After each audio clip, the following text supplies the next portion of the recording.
ఇది వచ్చేసి ఈ ఒక లాగ్ వచ్చేసండి సుమారు ఇది ఒక 50-60 కేజీలు ఉండొచ్చు. సన్న లాగ్ ఉంది ఇది వచ్చేసి అక్కడ వరకు వచ్చేసి ఆ జాయింట్ దగ్గర వరకు ఆ పైన వచ్చేసి ఏ గ్రేడ్ కింద వస్తుంది. అక్కడ నుంచి ఇదంతా కూడా సి గ్రేడ్ కింద వస్తుంది. అట్లాగే ఈ దొంగ వచ్చేసి ఈ బి గ్రేడ్ కింద వస్తుంది. అంటే ఇక్కడ సగం వరకు మంచిగా ఉంది, పైన బాగాలేదు కాబట్టి బి గ్రేడ్ కింద వస్తుంది. ఇదైతే కనుక సి గ్రేడ్ కింద వస్తుంది. కాబట్టి ఇక్కడ A grade, B grade, C grade నిర్ధారించేది మెయిన్ ఒక లాగ్ బాగా ఉపయోగపడుతుందంటే నెంబర్ 1 గా బొమ్మ కావచ్చు, ఫర్నిచర్ ఇచ్చేది కావచ్చు. అట్లా ఉంటే కనుక ఏ గ్రేడ్ కింద తీసుకుంటారు. లాగ్ కరెక్ట్గా లేకుండా అది ఫర్నిచర్ బొమ్మ పెద్ద ఉపయోగపడుతుంది అంటే బి, సి కింద తీసుకుంటారు.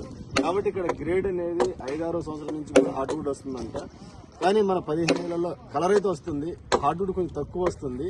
కానీ ఏ గ్రేడ్ రావచ్చు, బి గ్రేడ్ రావచ్చు, లేదా సి గ్రేడ్ కూడా రావచ్చు. 3 గ్రేడ్స్ అనేది 100% ఉంటుంది. కాబట్టి మన రేపు ఫ్యూచర్లో మనది ఏ గ్రేడ్ కూడా రావచ్చు, బి గ్రేడ్ రావచ్చు, సి గ్రేడ్ అన్ని మిక్సింగ్ వస్తాయి. కాబట్టి దాన్ని సపరేట్ చేసి కొన్ని ఏ గ్రేడ్ సపరేట్ చేస్తారు, కొన్ని బి గ్రేడ్ సపరేట్ చేస్తారు. ఇట్లా ఈ విధంగా ఉండబోతుంది. కాబట్టి మనం ఇంకా కాన్ఫిడెంట్గా మన కస్టమర్కి ఇంకా ధైర్యంగా కూడా మనం చెప్పొచ్చు.